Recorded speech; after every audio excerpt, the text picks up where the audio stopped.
नमस्कार विद्यार्थी मित्रांनो, माहिती मोलाची या YouTube चॅनलवर तुमचं स्वागत आहे। आज आपण अध्ययन अध्यापनाचे मानसशास्त्र या विषयाचे प्रश्न अभ्यासणार आहोत। जर व्हिडिओ आवडत असेल तर लाईक करायला विसरू नका। चला तर मग सुरुवात करूया। प्रश्न पहिला आहे, खालील विधानांचा विचार करा। विधान आहेत, विचार करणे ही गुंतागुंतीची प्रक्रिया आहे। तर ब आहे, विचारात संवेदना, अवबोध, संकल्पना, प्रतिमा, कल्पना, तर्क व चिकित्सा या मानसिक प्रक्रियांचा समावेश होतो।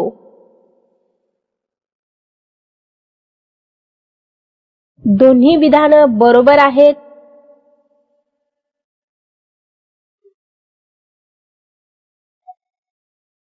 हिंदी मुलांचे बुद्धिमापन ही व्यक्तिगत शाब्दिक कसोटी कोणी तयार केली?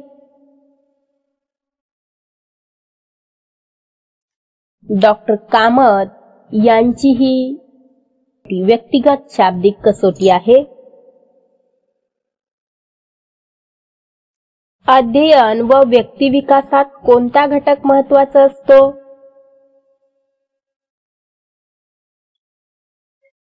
वरील सर्व म्हणजेच अनुवंशिकता, परिसर, मानसिक प्रक्रिया हे सर्व घटक अध्ययन व व्यक्तिविकासासाठी अत्यंत महत्त्वाचे घटक आहेत। दिलेली व्याख्या कोणाची आहे? व्याख्या आहे, अमूर्त गोष्टीबद्दल विचार करण्याची क्षमता म्हणजे बुद्धी होय। टर्मन यांची ही व्याख्या आहे। अवबोध वस्तुनिष्ठ तर प्रतिमा डॅश असते।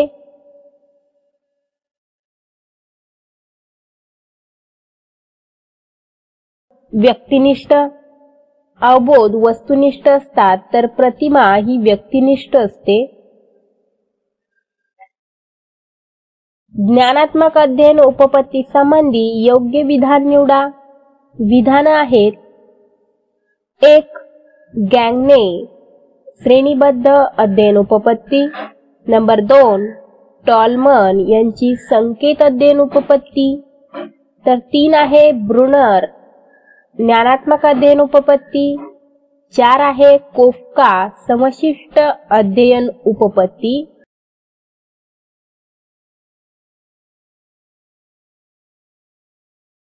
सर्वच बरोबर आहेत।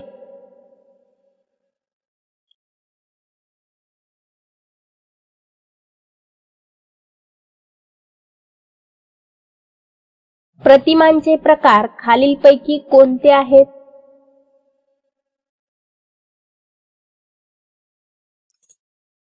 वरील सर्व म्हणजेच प्रतिमामध्ये दृक प्रतिमा, श्राव्य प्रतिमा, गंध प्रतिमा, रस प्रतिमा, स्पर्श प्रतिमा, गती प्रतिमा, औष्णिक प्रतिमा अशा पद्धतीनं प्रतिमांचे प्रकार पडतात।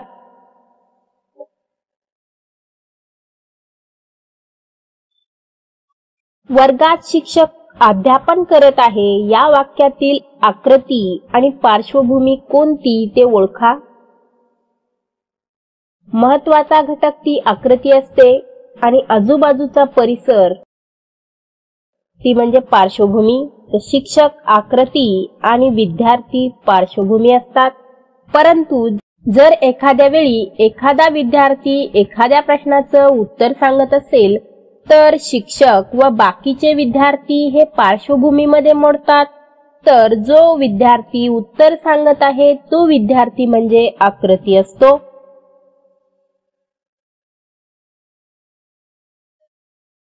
योग्य विधान निवडा। शुद्ध संवेदना पाळण्यातील बालकाला घेता येते। तर दुसरं विधान आहे, शुद्ध संवेदना प्रौढ व्यक्तीला घेता येते।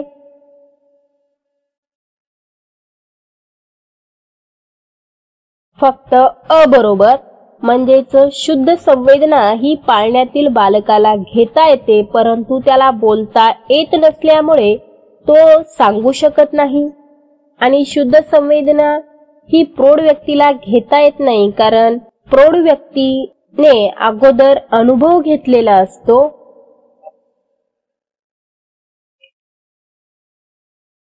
खालीलपैकी प्रेरणेचे वैशिष्ट्य कोणते ते ओळखा.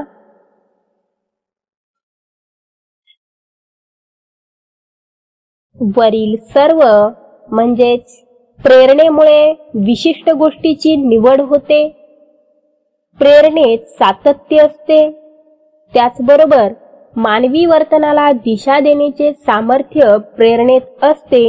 ही सर्व वैशिष्ट्ये आहेत प्रेरणेची. पुढचा प्रश्न आहे, श्रेणीबद्ध गरजांची रचना कोणी तयार केली? अब्राहम मास्लो यांनी श्रेणीबद्ध गरजांची रचना तयार केलेली आहे. अतिसामान्य बुद्धिगुणांकाविषयी खालीलपैकी कोणते विधान योग्य आहे?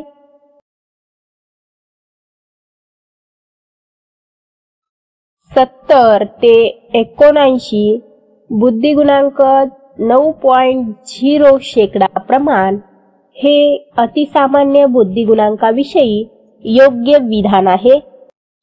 तर 80 ते 89 बुद्धिगुणांक 15.0% प्रमाण हे उपसामान्य बुद्धिगुणांकाचे प्रमाण आहे. तर 90 ते 109 बुद्धिगुणांक 42.0% प्रमाण हे सामान्य बुद्धिगुणांकाचे प्रमाण आहे.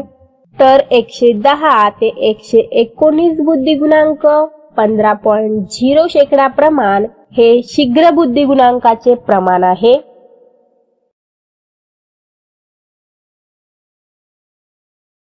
अल्पबुद्धी व्यक्तीचा बुद्धिगुणांक किती असतो?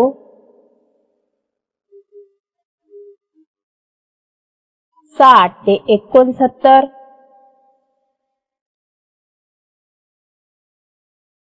डॅश यांच्या अध्ययनविषयक विचारांना अर्थपूर्ण शाब्दिक अध्ययन असे म्हटले जाते.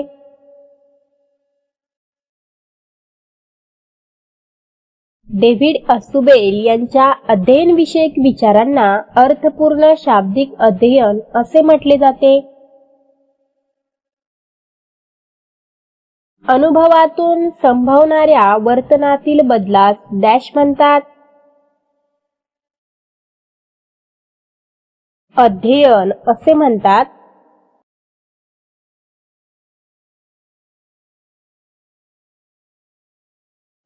पुढचा प्रश्न आहे, खालीलपैकी कोणाचा साहचर्यवादी उपपत्तीशी संबंध नाही?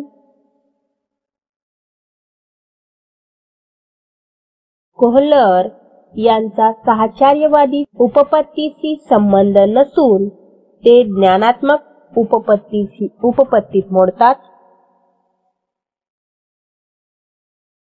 खालीलपैकी प्रेरणेचे प्रकार कोणते आहेत?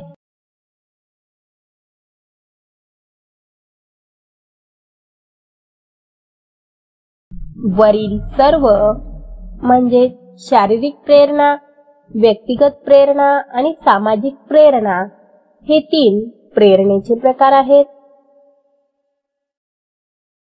अध्ययन प्रतिमानाचे जनक कोणास म्हटले जाते?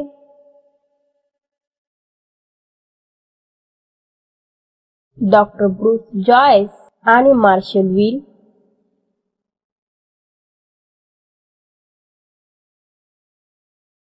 जड बुद्धी असणाऱ्या व्यक्तीचा बुद्धिगुणांक डॅश ते डॅश दरम्यान असतो.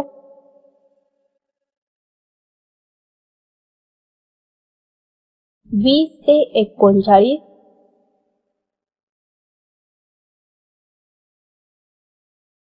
बुद्धीचे 120 घटक कोणी शोधून काढले?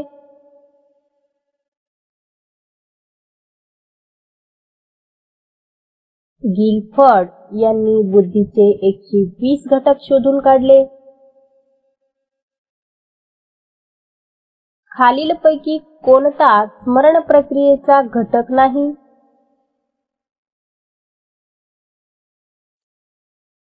प्रतिमा हा स्मरण प्रक्रियेचा घटक नाही, तर ग्रहण, धारणा आणि प्रत्यावहन हे स्मरण प्रक्रियेचे घटक आहेत. तर प्रत्यावहन म्हणजे आठवणे.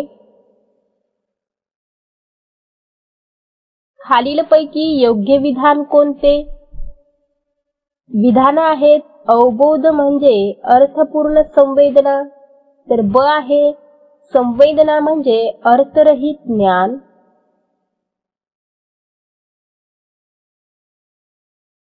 दोन्ही विधानं बरोबर आहेत.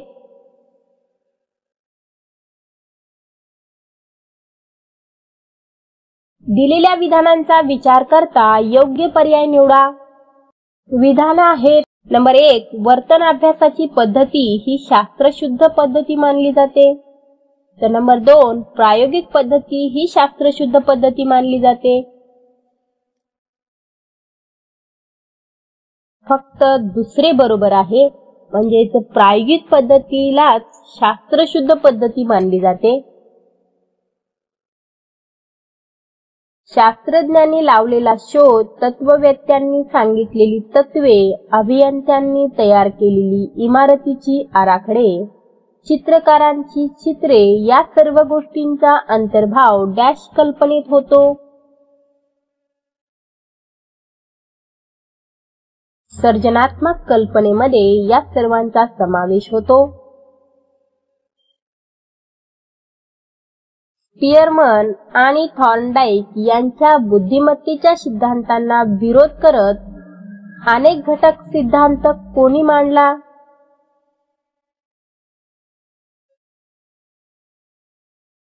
थॉर्नटन यांनी अनेक घटक सिद्धांत मांडला, तर स्पियरमन यांनी द्विघटक सिद्धांत मांडला.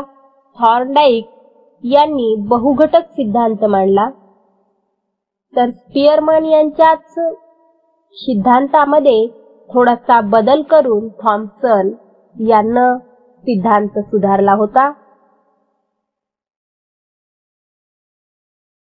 आधुनिक मानसशास्त्राचा जनक कोणास मानले जाते? विल्यम जेम्स यांना आधुनिक मानसशास्त्राचा जनक म्हणतात, तर मानसशास्त्राचा जनक हे अरिस्टॉटल यांना म्हणतात.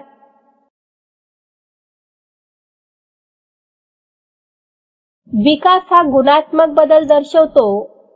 त्याचा वेग सर्व व्यक्तीबाबत सारखा असतो.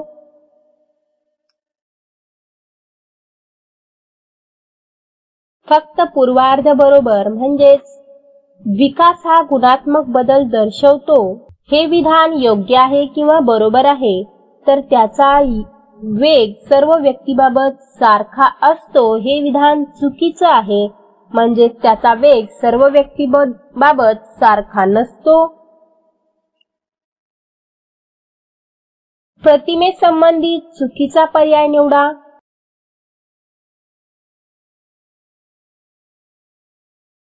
सर्व प्रतिमा सारख्या तीव्रतेने तयार होतात हे चुकीचं आहे, तर बरोबर विधानं कोणती आहेत? अवबोध वस्तुनिष्ठ तर प्रतिमा व्यक्तिनिष्ठ असते. पूर्व अनुभवाशिवाय प्रतिमा तयार होत नाही आणि प्रतिमांची तीव्रता व्यक्तिपरत्वे भिन्न असते हे विधान बरोबर आहेत. तर सर्व प्रतिमा सारख्या तीव्रतेने तयार होतात हे चुकीचं विधान आहे. तर याला बरोबर कसं करता येईल? सर्व प्रतिमा सारख्या तीव्रतेने तयार होत नाहीत हे विधान देखील बरोबर आहे.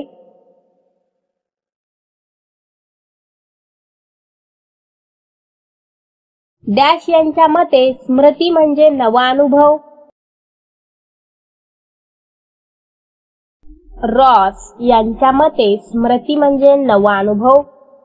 आणि शेवटचा प्रश्न आहे, 19व्या शतकात डॅश उपपत्तीची मानसशास्त्रावर विशेष पकड होती.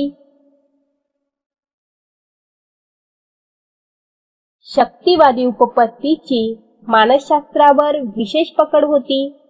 तर विद्यार्थी मित्रांनो, तुम्हाला हा व्हिडिओ कसा वाटला हे अवश्य कळवा. तुमचा अभिप्राय आमची ताकद असते. पुन्हा भेटूया नवीन व्हिडिओसह, नवीन माहितीसह. तोपर्यंत अभ्यास करत रहा. यश तुमचंच आहे.